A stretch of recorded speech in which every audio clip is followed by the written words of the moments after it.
मुखिया मुख सो चाहिए और खान पान 101 और पालई पोसई सकल अंग तुलसी सहित विविध। मुखिया को कैसा होना चाहिए? मुंह की तरह। पूरे शरीर में अनाज किसको मिलता है? मुंह को मिलता है।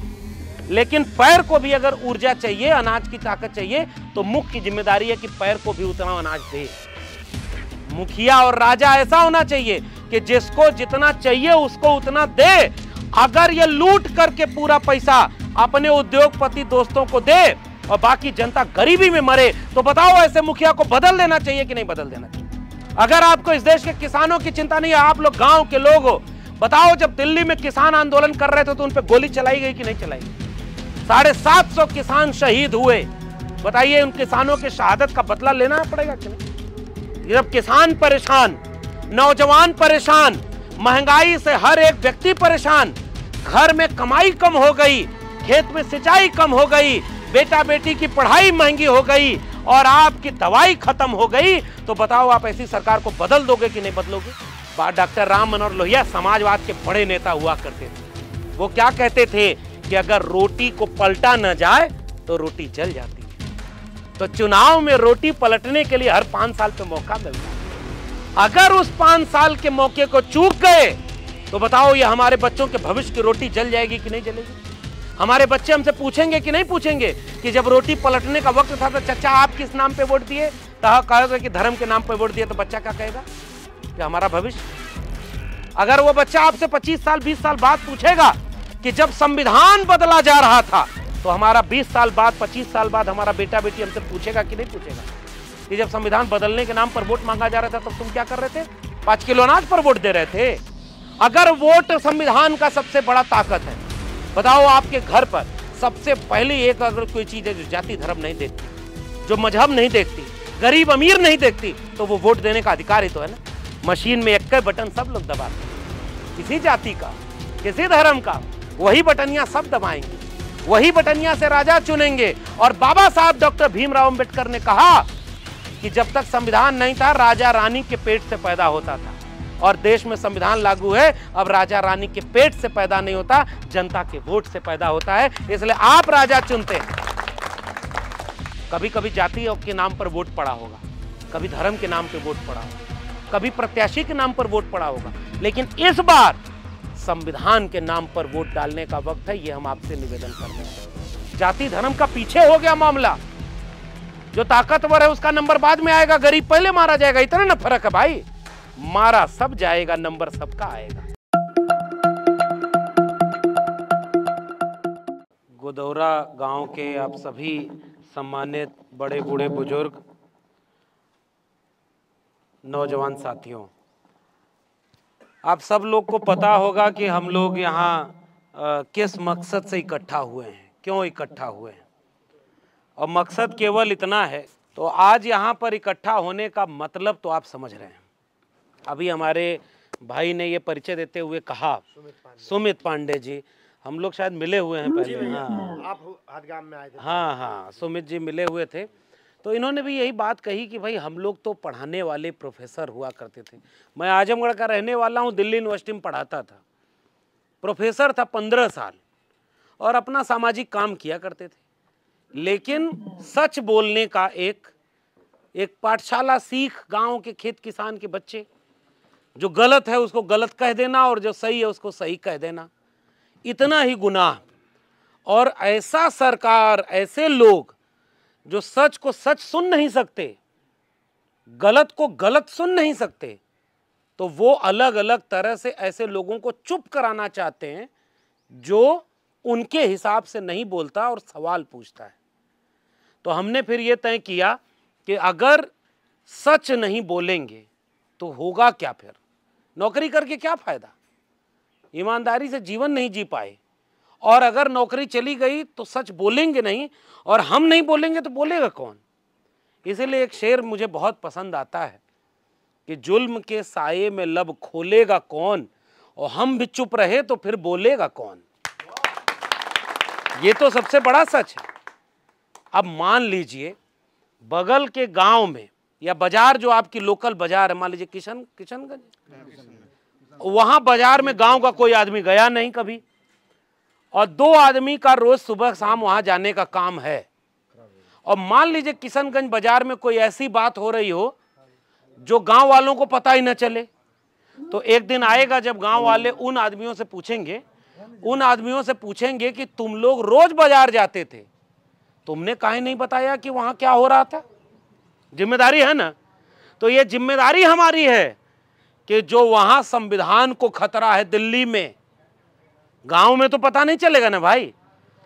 तो वो काम करना कौन करेगा अगर हम नहीं करेंगे तो, क्योंकि हम वहां से चल के यहां आए गांव में कि हमारे गांव के लोग अगर नहीं समझेंगे तो वहां जो बैठे हैं वो गांव वालों के खिलाफ काम कर रहे हैं। गांव में इस समय अब तो गेहूं कट गया, पुराने लोग सम्मानित बुजुर्ग लोग बैठे हुए हैं, आज भी कभी कभी दुर्घटना से पके हुए गेहूं के फसल में आग लग जाती है ना, कभी कभी आग लग जाती है, और एक तरफ से अगर लग गई और हवा अगर थोड़ी भी चल रही है तो बेतहाशा वो आग फैलने लगेगी, खेत का खेत जलाने लगेगी। जब वो आग लगती है तो क्या खेत का मेड़ पहचानती है क्या कि इस मेड़ तक जलना है, इसके बाद नहीं जलना है? वो मेड़ नहीं ना पहचानती। आप सब लोग किसान परिवार, हम लोग भी किसान परिवार के, वो मेड़ नहीं ना पहचानती आग। वो जब आग गेहूं का फसल जलाती है तो किसका खेत है उसकी जाति नहीं देखती, उसका धर्म नहीं देखती, जो उस आग की लपेट में आएगा सबको जलाती चली जाती है।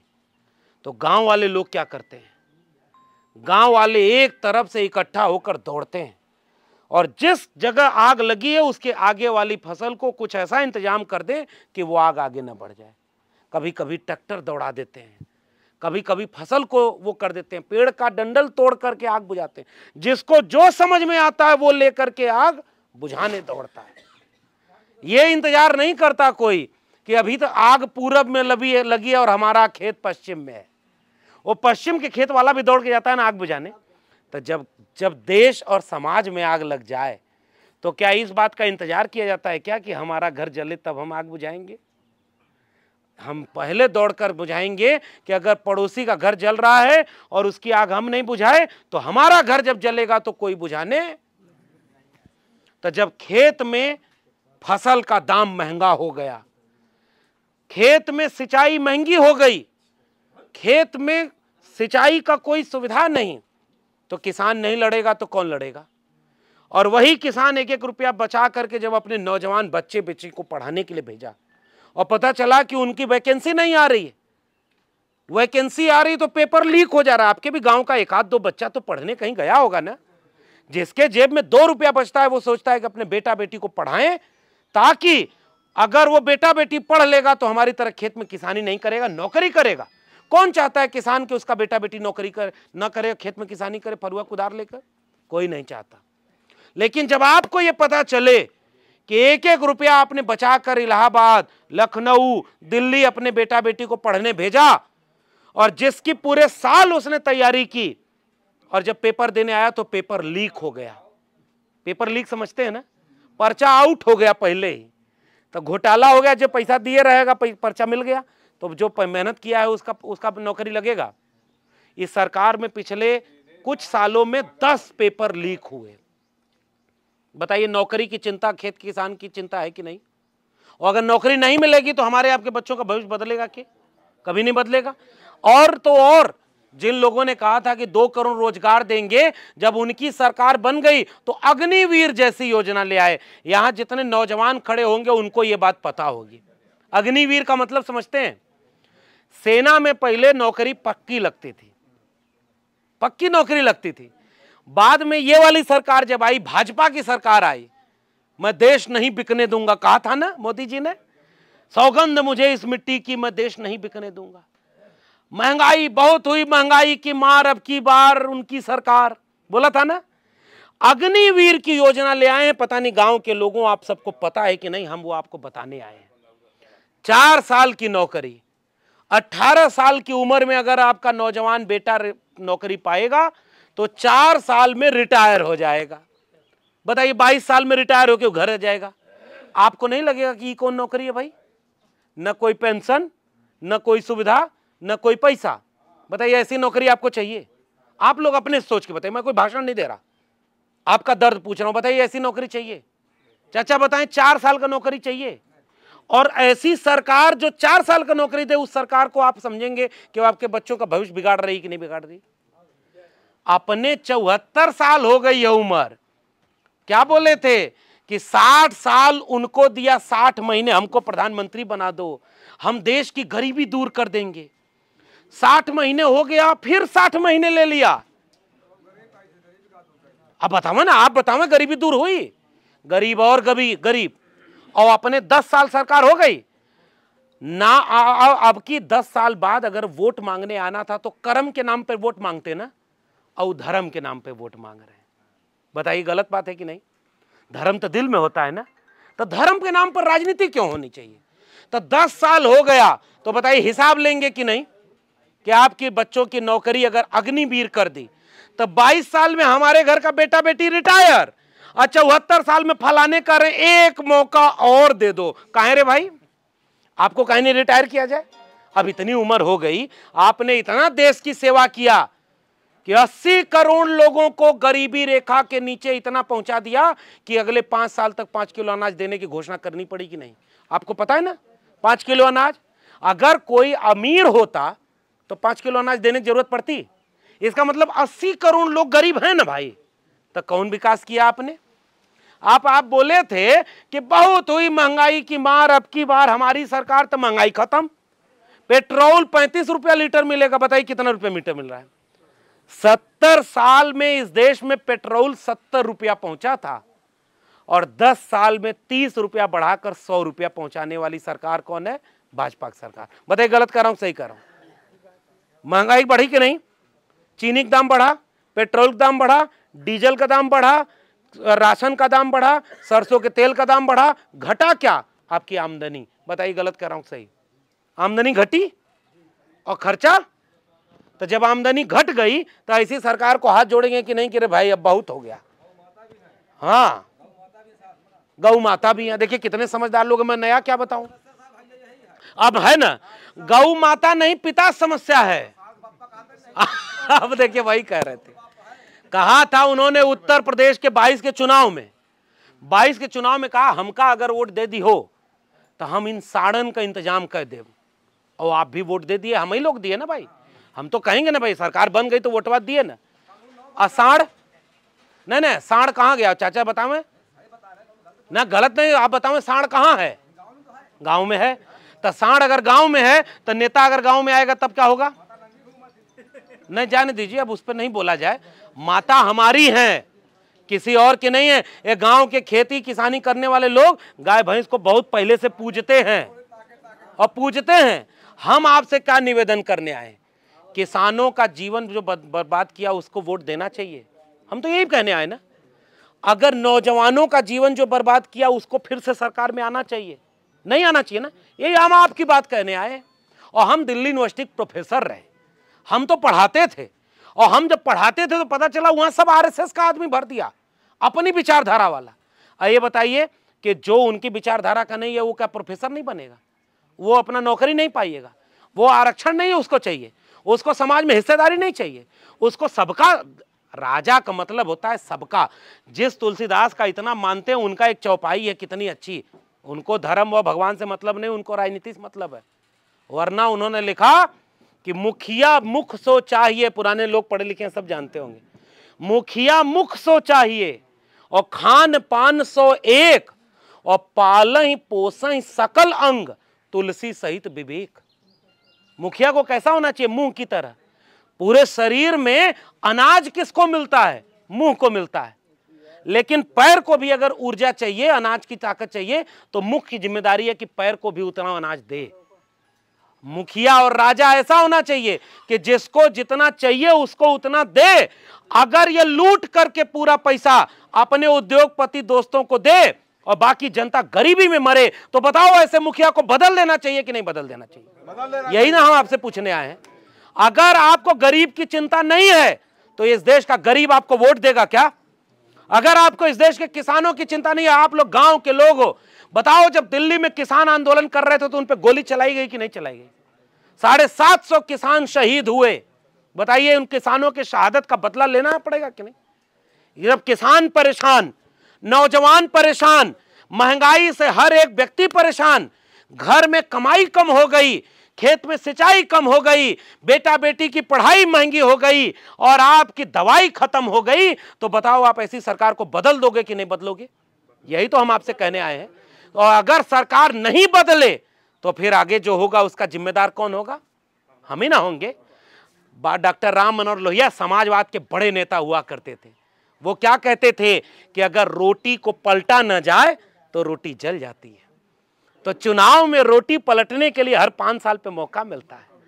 अगर उस 5 साल के मौके को चूक गए तो बताओ ये हमारे बच्चों के भविष्य की रोटी जल जाएगी कि नहीं जलेगी?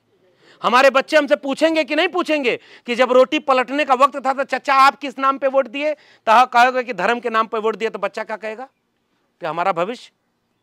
अगर वो बच्चा आपसे 25 साल 20 साल बाद पूछेगा कि जब संविधान बदला जा रहा था, जब वहां का नेता, यही अयोध्या बगल में है ना, वहां का नेता खड़ा होकर बोला कि हमको 400 सीट चाहिए क्योंकि हमको देश का संविधान बदलना है, तो बताओ उस संविधान बदलने वाले को वोट अगर दे दिया तो हमारा 20 साल बाद 25 साल बाद हमारा बेटा बेटी हमसे पूछेगा कि नहीं पूछेगा कि जब संविधान बदलने के नाम पर वोट मांगा जा रहा था तब तुम क्या कर रहे थे?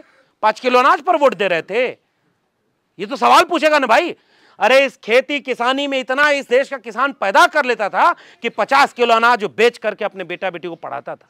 उसको अनाज भीख में नहीं चाहिए। लेकिन एक बात और है, वो अनाज भी किसका है? कोई अपने फूफा के घर से लेके आया है क्या? वो नहीं ना लेके आया ना, हमारा पैदा किया, हमारे से ही खरीदा और हम ही को वापस में मुफ्त में बेच रहे हैं। एक छोटा सा कहानी सुना दे, अभी आ रहे होंगे नरेश उत्तम पटेल जी, हम लोग उन्हीं के लिए हाथ जोड़ने आए हैं। तब तक अभी आगे निकलेंगे और हम अगले 2-4 मिनट में एक बात कह के फिर आगे निकल जाएंगे। फिर तब तक हम इंतजार कर रहे हैं कि वो आ जाएं। एक बात बताइए, एक वो किस्सा है गांव के लोगों, इसको समझिएगा और हमारा निवेदन एक समझ रहे हैं, आप लोग तो जागरूक हैं इसलिए यहां बैठे हैं। तो आज जब ये नरेश उत्तम पटेल जी अपना निवेदन करके जाएंगे कि सरकार बदल दो, रोटी पलट दो, तो आप उनको वोट तो देंगे, इतना तो हमें पता है। लेकिन हमारी और आपकी जिम्मेदारी इतने नहीं है, हमें वोट डलवाना भी है और 4 जून तक उस वोट की हिफाजत और रक्षा भी करनी है। बताइए सही कह रहा हूं कि नहीं? अगर वोट ही लुट जाएगा तो लोकतंत्र संविधान किस नाम का है? अब बताइए, एक बात सोचिए ना, अगर वोट संविधान का सबसे बड़ा ताकत है, बताओ आपके घर पर सबसे पहली एक अगर कोई चीज है जो जाति धर्म नहीं देखती, जो मजहब नहीं देखती, गरीब अमीर नहीं देखती, तो वो वोट देने का अधिकार ही तो है ना। मशीन में एक बटन सब लोग दबाते हैं, किसी जाति का हो किसी धर्म का हो, वही बटनियां सब दबाएंगे, वही बटनियां से राजा चुनेंगे। और बाबा साहब डॉक्टर भीमराव अंबेडकर ने कहा कि जब तक संविधान नहीं था राजा रानी के पेट से पैदा होता था, और देश में संविधान लागू है, अब राजा रानी के पेट से पैदा नहीं होता, जनता के वोट से पैदा होता है। इसलिए आप राजा चुनते हैं और वो राजा अगर आप नहीं चुन पाए, अभी बताओ सही सही मशीन पे भरोसा है? यहां जितने लोग बैठे हैं सबको मशीन पे भरोसा है? बताइए कौन लोकतंत्र बचा है जिसमें जनता को भरोसा ही नहीं कि उसका वोट सही जगह जा रहा है कि नहीं? आज वो हम वीडियो देख रहे थे, आज वो वोट पड़ रहा है 4थे चरण का। एक आदमी खड़ा होकर कह रहा है हम वोट डाल रहे हैं साइकिल पर और पर्ची निकल रही है फूल की। बताइए हमको फूल कौन बना रहा है? बात समझ रहे हैं? और आज ही ऐसी खबर आ रही है फर्रुखाबाद से, कन्नौज से, कि वहां जब वोट डालने लोग जा रहे हैं तो वोट डालने नहीं दिया जा रहा है। अब बताओ आपकी जिम्मेदारी यह है कि नहीं कि वोट डलवाया जाए कम से कम? असली काम तो यह भी है ना। इस पूरे गांव में अगर 4 आदमी का भी वोट नहीं डलेगा तो बताइए संविधान लोकतंत्र किस बात का? आज अखिलेश यादव जी को अपने गाड़ी लेके घूमना पड़ रहा है। काहे भैया? काहे कि कन्नौज में वोटें नहीं डालने दे रहे हैं। रोज आप अगर, क्योंकि हमारे घर में आग नहीं लगी ना, तो हमको उस पड़ोसी का आग नहीं दिखाई दे रही। यही ना फर्क है ना भाई। हम लोग इंतजार करते हैं कि जब तक हमारे कॉलर तक बात नहीं आएगी, हमसे का मतलब यही ना होता है। लेकिन जब पड़ोसी बीमार हो तब नंबर तो आपका भी आएगा। जलते घर को देखने वालों, फूस का छप्पर आपका है और आग के पीछे तेज हवा है, आगे मुकद्दर आपका है। उनके कत्ल पे मैं भी चुप था, मेरा नंबर अब आया, मेरे कत्ल पे आप भी चुप हो, अगला नंबर आपका है। ये कहने में आया हूं, क्योंकि एक बार कोई मुसलमान के नाम पर मार रहा, बुलडोजर चला रहा है, तो हम चुप थे कि हमारे घर पे तो बुलडोजर आया नहीं, तो हम तो बुलडोजर पे बोले नहीं। किसान जब दिल्ली में लड़ रहा था, मर रहा था, तो हम शायद नहीं बोले क्योंकि हमारे खेत में उसका असर नहीं था। नौजवान जब पेपर लीक हो गया, आप आत्महत्या कर रहा है किसान, 1 लाख किसान आत्महत्या कर लिया। नौजवानों से पूछिए, बेटा घर में पैदा होता था तो लोग पूछते थे बेटा बड़ा होके क्या बनेगा, तो बेटा कहता था डॉक्टर बनेंगे, इंजीनियर बनेंगे, वकील बनेंगे, आईएएस बनेंगे। आजकल बेटा बेटी से पूछ कर देखिए, बेटा कहता है क्या चीज बने, उसका पेपर लीक हो जा रहा है, हम तो अग्निवीर बनेंगे। अब बताइए बेटा बेटी का भविष्य कोई बचा है? इसलिए हम आपसे कहने आए हैं कि बहुत बड़ा चुनाव है। पुराने सारे अनुभवी लोग बैठे हैं, गांव के सम्मानित लोग बैठे हैं। कभी कभी जाति के नाम पर वोट पड़ा होगा, कभी धर्म के नाम पे वोट पड़ा होगा, कभी प्रत्याशी के नाम पर वोट पड़ा होगा, लेकिन इस बार संविधान के नाम पर वोट डालने का वक्त है। ये हम आपसे निवेदन करने आए। जाति धर्म का पीछे हो गया मामला। जो ताकतवर है उसका नंबर बाद में आएगा, गरीब पहले मारा जाएगा, इतना ना फर्क है भाई। मारा सब जाएगा, नंबर सबका आएगा। कभी धर्म के नाम पर लड़ा रहे हो, अरे तुमको 10 साल सरकार चलाने का मौका दिया गया, तुम 10 साल में क्या रोजगार दिए, कितना हॉस्पिटल बनवाए, कितना सड़क बनवाए, इसके नाम पर वोट मांगो। तुम कहते हो मंदिर बनवाए, मंदिर तो हर गांव में है, मंदिर हमारे दिल में है, भगवान हमारे दिल में है। तुमको इसके लिए नहीं, मंदिर बन गया थैंक यू, हमारे बच्चे का भविष्य कहाँ है, रोजगार कहाँ है, महंगाई कम काहे नहीं हो रही, वही पढ़ाई में हमारी फीस महंगी हो गई, इसका जवाब कौन देगा? आजकल पूछ रहे हैं कि पहले कहते थे देश खतरे में है, आजकल कहते हैं आपकी भैंस खतरे में है। सुना कि नहीं? आप लोग तो खबर आई कि नहीं, सही से बताइएगा। नहीं आई ना? पता है मोदी जी क्या बोल रहे हैं? अगर ये कांग्रेस और सपा वाले आ गए तो भाइयों बहनों, अगर आपके 2 भैंस है तो 1 भैंस खोल के लेके चले जाएंगे। अरे भाई, भैंस हमारी कौन खोलेगा? रात के अंधेरे में भी गांव का भैंस पालने वाला, उसको पता है कि भैंस कैसे बचाई जाती है। आइए हमको धोखा दे रहे हैं कि भैंस खोल ले जाएंगे।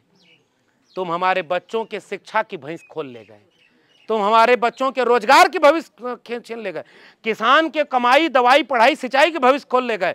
उसका हिसाब दो, भैंस हम अपनी बचा लेंगे। तो समझ गए ना, काम तो कुछ किया नहीं। पहले ये जो गेहूं का दाम था, कै रुपया में गेहूं बिकता था, कै रुपया कुंटल, और 10 साल बाद कितना रुपया कुंटल हो रहा है? नहीं बढ़ा ना दाम, लागत उतनी ही है। बढ़ गई कि नहीं? लागत बढ़ गई। और कहे थे कि 2022 तक किसानों की आय दुगनी कर देंगे, हुई क्या दुगनी? अच्छा, तो जो ज्यादा झूठा होता है उसको आप 1 बार मौका देते हैं, 2 बार मौका देते हैं, तीसरी बार तो नहीं देंगे मौका। तो झूठ इतना जो बोले उसका हिसाब लेंगे कि नहीं लेंगे? तो किस्सा हम क्या सुनाने वाले थे पता है? किस्सा हम यही सुनाने वाले थे कि एक बार एक गांव में हल्ला हो गया कि क्या हुआ, बंदर हो गया राजा, बंदर राजा बन गया, राजा बन गया। तो एक बकरी गई कि भाई आप कहे थे कि राजा बन गए, हमारा मेमना उठा ले गया है जंगली जानवर, न्याय चाहिए हमें। तो वो एक डाली से दूसरी डाली पर कूदे। हम लोग को पढ़ाया जाता था, पुराने लोग जानते होंगे आप लोग कि ये गांव में नैतिक शिक्षा किताब में पढ़ाया जाता था। तो जब उसको कहा गया कि न्याय दो, तो वो एक डाली से वो डाली पे जाए, वो डाली से वो डाली पे जाए। तो आदमी आखिर में बकरिया करी, अरे हमारे बचवा कहाँ है, न्याय कब मिलेगा? तो बंदर करा है कि न्याय मिलेगा, पहले देखो हमारी मेहनत में कोई कमी तो नहीं है। इस डाल से उस डाल, इस डाल से उस डाल, उस डाल, न्याय नहीं मिला। 2 बकरी लड़ रही थी कि रोटी हम कौन बराबर खाएंगे कौन नहीं खाएंगे, अभी है टाइम आने का। तो एक बंदर बीच में आया और कहा कि रुको बकरियों बल्लियों, तुम्हारा हम न्याय देंगे। तराजू लेके आया, पुराने लोग सब कहानी जानते होंगे। तराजू लेके ऐसे खड़ा हुआ तो जिधर रोटी ज्यादा हो उधर से तोड़ के खा ले, तो फिर इधर तराजू भारी हो गया इधर से तोड़ के खा ले, फिर इधर भारी हो गया इधर से तोड़ के खा ले, और खाते खाते दोनों तरफ की रोटी खत्म। अब बंदर बोला कि देखो कितना बढ़िया न्याय हुआ है, अब न तुम जितना भूखे तुम उतना भूखे तुम, और बंदर लेके अपना तराजू।